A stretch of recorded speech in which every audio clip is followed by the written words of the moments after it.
Hey guys, so I got another interesting video for you. I want to share some more of the more interesting and unique items in my collection.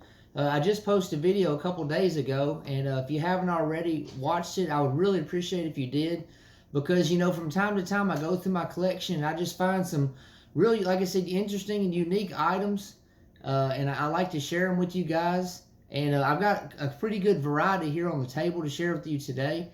And a lot of you guys seem to like this type of stuff because, like I said, it's different videos from I normally would post.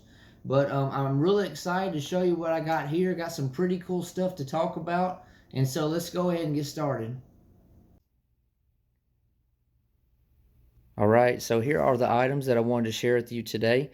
And as you see here, I've got a pretty good variety of different things. It's not all just one type of item from my collection. And whenever I make these videos, I like to grab, different random things just to kind of change it up. And I'll go ahead and get started here. I got this World War II HBT U.S. Marine jacket here. And I've actually got a little bit of information from the soldier, or I should say the Marine. And his name was William Valadon. And like I said, he was in the Marines during World War II. I don't know just a whole lot about his World War II service. This is a picture of him right here from Carson City, Nevada. And he was born in 1921, July 22nd, 1921. And he actually passed away July 21st of 2012. So he actually died one day before his 91st birthday. He was one day shy of being 91 years old. But like I said, he was in World War II. And what's kind of interesting is after World War II, he joined the Oakland, California Police Department, became a police officer. And he actually got in a shootout with some Black Panthers, some members of the Black Panther Party, and he was actually wounded in the shootout by gunfire. I don't know if he was hit once or twice or however many times, but so he was actually in a gunfight with members of the Black Panther Party, and he was wounded during that altercation. But like I said, this is him right here, and I've got another picture of him right there, and then here's another picture, which is pretty cool. I also have some other cards of his from his service, the USS Seabass. Pretty cool. Got a motor vehicle operator's permit, which is really cool right there. Pretty neat.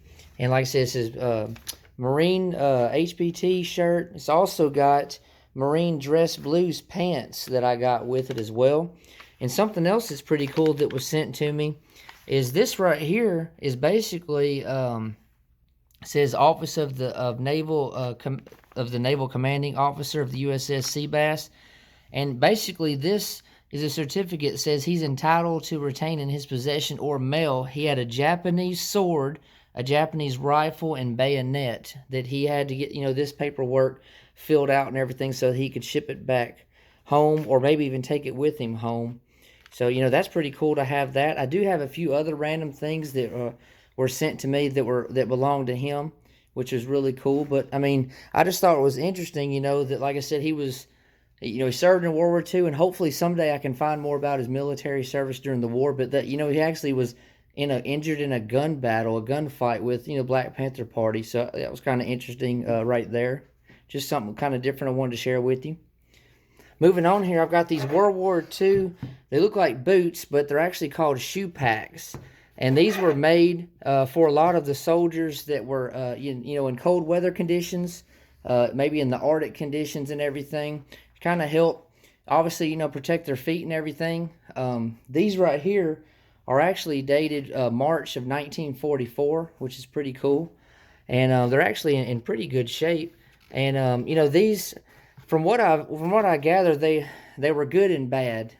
They were good. They did protect the soldiers' feet and everything. The only thing is when they were marching and moving and everything, their feet would get sweaty and stuff, and it would cause their feet to get, to freeze. Their feet would freeze, and they could potentially get frostbite or have, other health conditions take place with their feet and toes because their feet couldn't properly air out. And like I said, they're in the cold weather and everything, so that sweat from their feet, their perspiration would cause them to freeze and cause them some problems. But these are really cool.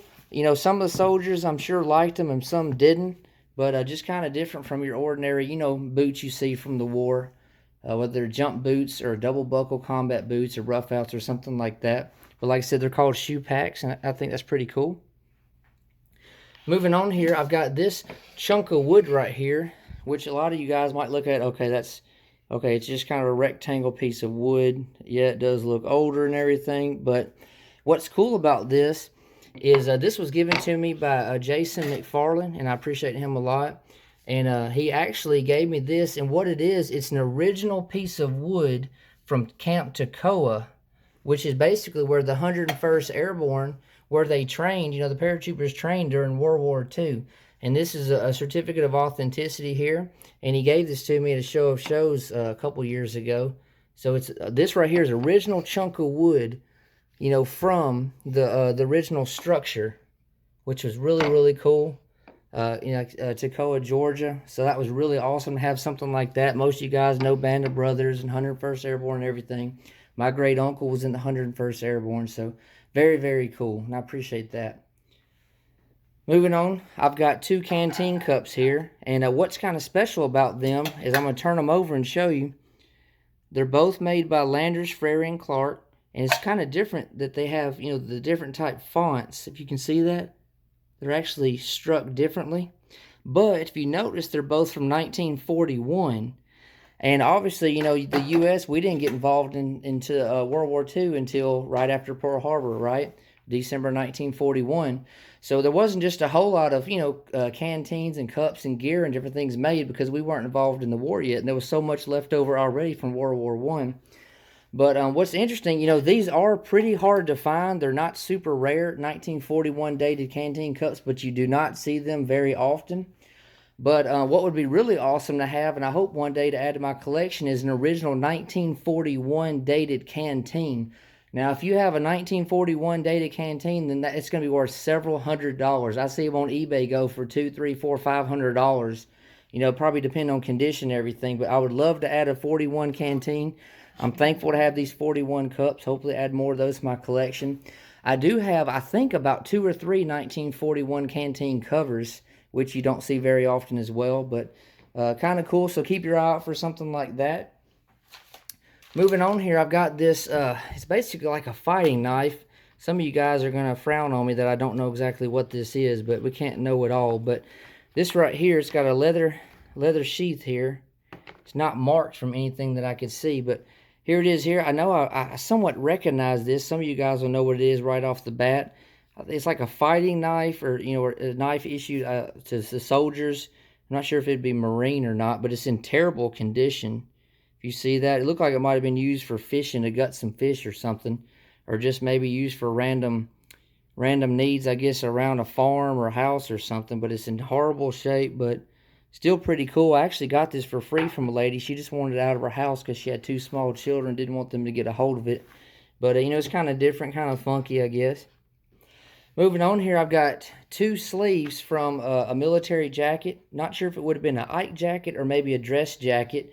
But I got this with a huge patch collection a few years ago from a collector who sadly passed away a few months ago at the age of 80 years old. But a really nice man. I bought a lot of stuff from him from over the years and everything. But really sad to find that he passed away. But like I said, these are just 2 random sleeves. You know, I thought it was something, I guess maybe the jacket that these were on was in terrible condition, and maybe the sleeves were the only thing that was salvageable, or for whatever reason, they didn't want to keep the whole jacket and just cut the sleeves off for the patches. But you know, whatever the case it is, we've got 6th Army patch right here.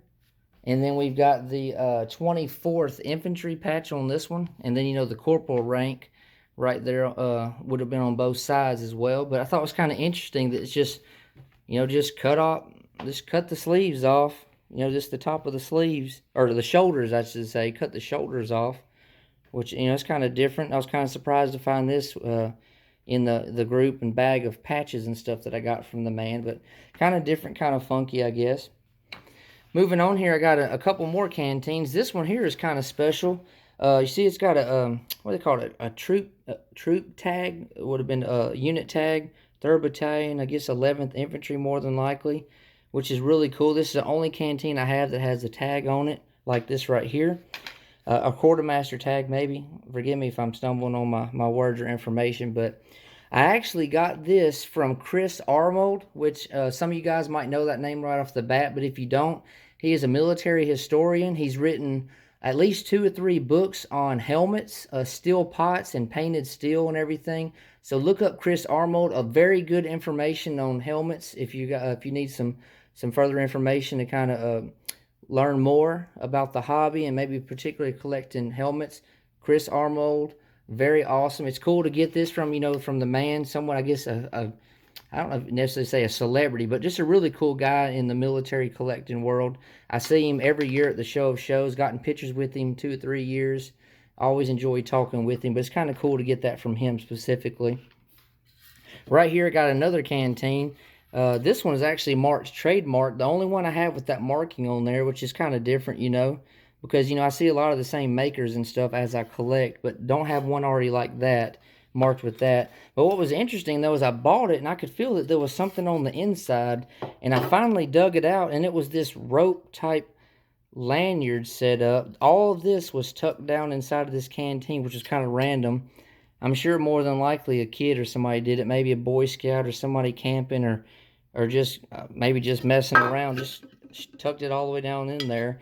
I actually found and put in another video, another canteen, and something was rattling around inside of it, and it was a red My Little Pony comb for like a little girl's little toy horse that you'd brush the hair and the tail on it, and it was tucked down in there. So, very interesting to say the least.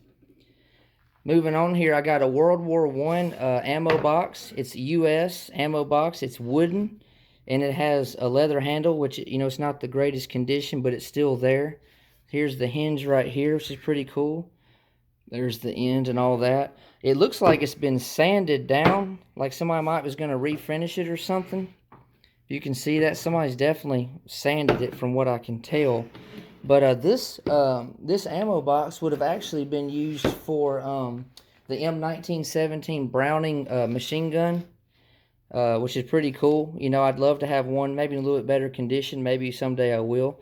I actually got this at a yard sale for 20 bucks, so you can't go wrong with that. I think I did good on that. Moving on here, I've got this Kevlar helmet. You see it's got the Marine cover on there. And I bought this from a soldier. He actually had the same name as me. His name was Jonathan also. And he actually wore this in 2007 in Afghanistan. He said this was the exact... I'm sorry, Iraq. 2007 Iraq. He wore this helmet. He was there for a year. And this was the helmet that he wore every day during his service there. During his tour of Iraq 2007. So I got this, man. I bought this helmet probably 7 or 8 years ago from him, and it's really cool to actually get this from a veteran. So I definitely appreciate his service and everything, and for whatever reason, parting with it, because I gave it a good home for sure. Moving on here, I got this kind of funky looking helmet. It's a World War II McCord, and it dates, the heat stamp's low. It dates to around April 1942. But this has been a video before. I actually got this from Steve Klima. If you don't know who that is, he actually owns M1 Helmet Depot. He's got his own website he sells helmets on. He sets up at the show of shows, always has the best and most fancy collection of helmets for sale at the show of shows every year. It's just amazing what he has. It's displayed very well. He sets up with his wife, Kelsey, every year. And they're really good, nice people. They're real genuine. They're very helpful and knowledgeable and everything. And, they're definitely great people, to have in this hobby. And I appreciate both of them. So definitely check out M1 Helmet Depot if you get a chance and take a look at their helmets and stuff for sale. But I got this from him. It was kind of just funky and different.